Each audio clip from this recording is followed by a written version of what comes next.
ઓમ નમઃ શિવાય. શ્રાદ્ધ ભાગ 1 નાભી પાર્ટ 2.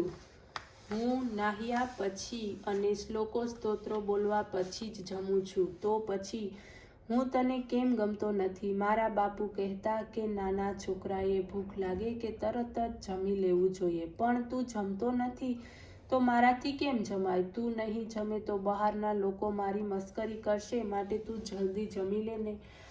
નાભી ખૂબ રડ્યો, પણ ગણપતિની સૂંઢ હાલતી જ નથી. તે ખૂબ રડ્યો, કરગર્યો અને ભગવાનને પગે પડ્યો. આખરે થાકીને તેણે ભગવાનને કહ્યું, ભગવાન, તું નહીં જમે તો હું તારા પગ ઉપર માથું પટકી પટકીને મરી જઈશ. આમ કહીને તે મૂર્તિના પગ પાસે માથું પટકવા જતો હતો એટલામાં જ અવાજ આવ્યો, બેટા, આ શું કરે છે? ચાલ, હું જમું છું. નાભીએ માથું ઊંચું કર્યું તો ભગવાન પ્રેમથી જમતા હતા. બાળકના નિષ્પાપ અંતઃકરણ તેના પ્રેમ અને શ્રદ્ધા પાસે ભગવાનને નમવું પડ્યું. શુભ્ર ખુલ્લું શરીર, પીતાંબર પહેરેલા, ખભે જનોઈ લટકતી હતી, કેડમાં કંદોરો હતો. આવા દિવ્ય અને તેજોમય પ્રભુ તરફ નાભી અનિમેષ નેત્રે જોઈ રહ્યો. તેની આંખમાં આનંદ અશ્રુ આવ્યા અને ભગવાન જમતા હતા તેમાં એને કંઈ વિશેષ ન લાગ્યું. તેણે ઉલટું ભગવાનને કહ્યું, ભગવાન, મને કેટલી ભૂખ લાગી છે. તમે આટલું મોટું કરો છો તે કેમ ચાલે? નાભીને તો એ જ લાગ્યું કે જેમ પિતા ગણપતિને રોજ જમાડતા હતા તેમ હું પણ આજે જમાડું છું. નાભીને આ અદ્ભુત અને અભવિત ઘટના તદ્દન સામાન્ય ઘટના જ લાગી. ભગવાન જમી રહ્યા હતા. નાભી ત્યાંથી હલતો નથી. ભગવાનની નાની નાની પલકાર મારતી આંખ તરફ તે જોઈ રહ્યો. થોડી વાર પછી તેણે ભગવાનને કહ્યું, ભગવાન, તારે તો ઠીક છે, પણ મેં જમતા આટલી બધી વાર લગાડી, તેથી મને ફરી પાઠશાળા જતા મોડું થશે અને ગુરુજી મને મારશે. ભગવાને કહ્યું, તું તારે પાઠશાળામાં જા, તને કોઈ મારશે નહીં. પણ નાભી ત્યાંથી જતો નથી. તેણે ભગવાનને કહ્યું, ભગવાન, મારા બાપુ કહેતા હતા કે ગણપતિ બુદ્ધિ અને જ્ઞાનના દેવતા છે, તો પછી તું જ મને વિદ્યા ભણાવને. પાઠશાળામાં મોટી મોટી આંખોવાળા ગુરુજી છે, તેમનો મને બહુ ડર લાગે છે. તું તો અમારા ઘરનો જ છે. હું તને રોજ નવડાવીશ, ફૂલો ચડાવીશ અને ખવડાવીશ અને તું મને વિદ્યા ભણાવજે.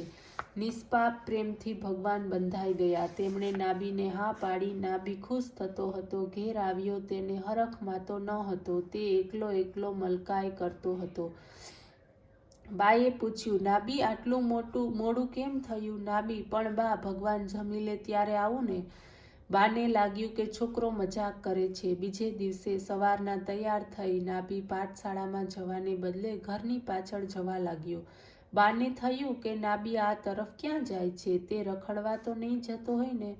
નાભીને ખબર ન પડે તેમ ધીમે પગલે બા તેની પાછળ ગઈ. દૂરથી તેણે જોયું તો નાભી મંદિરમાં ગયો અને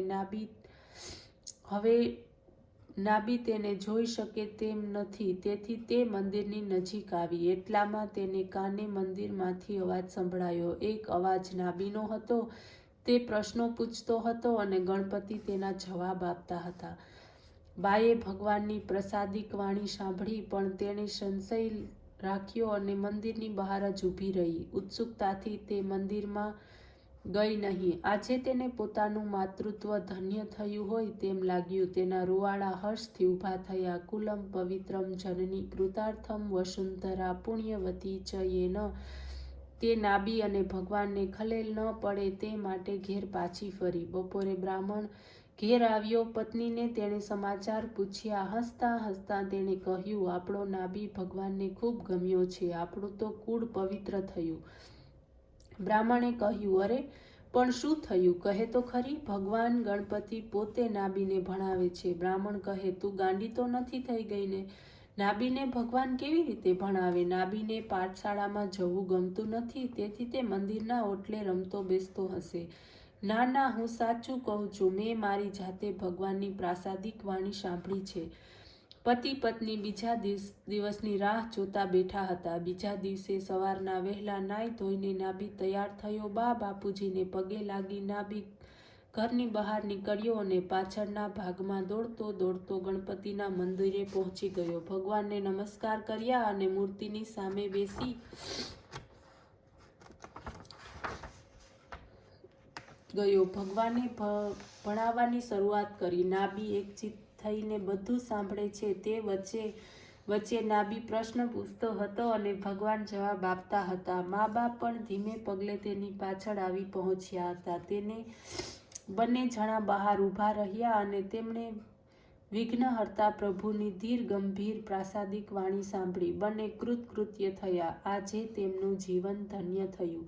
તેમને એમ લાગ્યું કે ભગવાને અતિ પ્રેમથી તેમના ઘેર એક લોકોત્તર જીવને મોકલ્યો છે કે જેણે ભગવાનને મનુષ્ય વાણીમાં બોલતા કર્યા. બંને જણ ધર્મનિષ્ઠ હતા. તેમણે બારીમાંથી ડોકિયું કરવાની ઉત્સુકતાને દાબી રાખી. જૂના કાળના માણસોને ભગવાન ઉપર પૂર્ણ ભરોસો હતો. તેમને પૂર્વજન્મના સંસ્કારોમાં પૂર્ણ શ્રદ્ધા હતી. તેમને થયું કે આપણી યોગ્યતા થશે ત્યારે આપણી પાસે ભગવાન બોલશે. આપણી યોગ્યતા વગર ભગવાન પાસે જઈને બોલવું એ આપણને શોભતું નથી. ડોકિયું પણ ન કરતા પ્રાસાદિક વાણીનો પ્રસાદ લઈ પતિ પત્ની પાછા ફર્યા. ધન્ય છે તેમને નિષ્ઠાને અને તેમના સંયમને.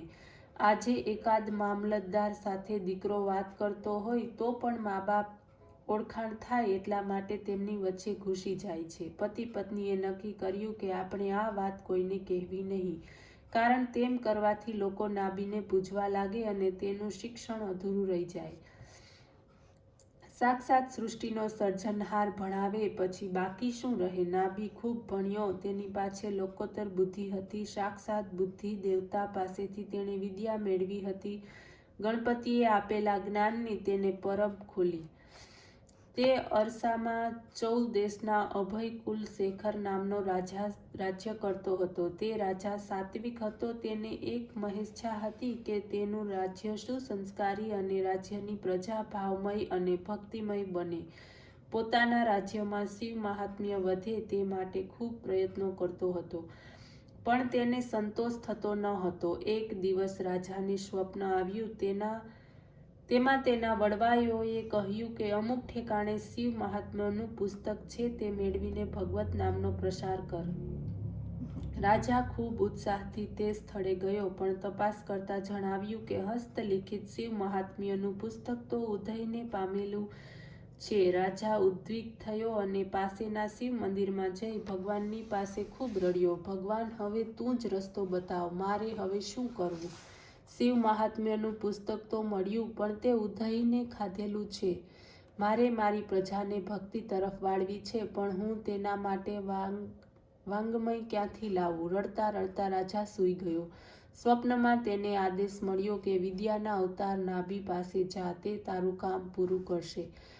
રાજા સફાળો બેઠો થઈ ગયો. તપાસ કરી તો નાભી મળવા આવ્યો. નાભી હવે ગૃહસ્થાશ્રમી થયો હતો અને સુંદર સાંસારિક જીવન ગાળતો હતો અને હાથેથી પ્રભુનું કામ કરતો હતો. પોતાની પ્રજ્વલિત થયેલી જ્ઞાન જ્યોત વડે તે બીજાને જ્યોત પ્રગટાવતો હતો. નાભીને અભય કુલ શેખર નમસ્કાર કર્યા અને ભગવાન શિવજીનો આદેશ કહી સંભળાવ્યો. ભગવાનનો આદેશ મળતા જ નાભીએ હાથમાં કલમ ઉપાડી અને લખવાની શરૂઆત કરી. મેઘમંડળમાંથી જેમ પર્જન્ય વરસે તેમ તેની કલમમાંથી જ્ઞાન ધારા વહેવા લાગી. શિવજી ઉપર અતિ પ્રાસાદિક વાણીમાં તેને 11 કાવ્યખંડો લખ્યા. વેદોના ઊંડા કૂવામાંથી પાણી ખેંચી કાઢીને તેને ઝરણા રૂપે વહેવડાવ્યું, જેથી સામાન્ય માણસ પણ જીવનના સિદ્ધાંતો સમજી લઈને પોતાનું જીવન તેજોમય બનાવી શકે, જીવન વિકાસ સાધી શકે. નાભીના મગજમાં જ્ઞાન હતું, હૃદયમાં ભાવ હતો અને હાથથી તે કર્મયોગ કરતો હતો. નાભીએ દૈવી વાંગ્મય લખી તત્કાલીન સમાજને સુધાર્યો, દેવી બનાવ્યો અને એક દિવસ પ્રભુ પાસેથી આવેલા આ ઝગમગતો તારો પ્રભુમાં વિલીન થઈ ગયો. પ્રભુના ગળામાંના હારમાંનું આ એક રત્ન ભારતમાં પાક્યું હતું. નાભીએ આ ભારતની ભૂમિને ધન્ય બનાવી હતી. તામિલનાડુમાં આજે પણ નાભીને નમસ્કાર કર્યા પછી જ કથા શરૂ કરવાનો રિવાજ છે. નાભીને નમસ્કાર કર્યા વગર પુસ્તક ખોલાય નહીં. દક્ષિણ ભારતના લોકો આજે પણ પ્રેમ અને શ્રદ્ધાથી નાભીને નમસ્કાર કરે છે. નાભીએ જ્ઞાનની પરબ ખોલી આખું તમિલનાડુ સુધાર્યું. નાભી અહીં જન્મીને નાનો મોટો થયો. તેણે પોતાના કર્તૃત્વથી હજારો લોકોને ગૌરવવંતું જીવન જીવતા શીખવડાવ્યું. આવા નાબીને પરંપરા ઊભી કરનાર આ ભારત ભૂમિ ધન્ય છે. આપણને આ ભૂમિના જન્મ મળ્યો છે તે આપણું સદભાગ્ય છે. પ્રભુના મહાન ભક્ત, લોકોત્તર જ્ઞાની, વિઘ્નહર્તા, પ્રભુના લાડીલા આપણા પૂર્વજ નાબીને અનંત પ્રણામ. ઓમ નમઃ શિવાય.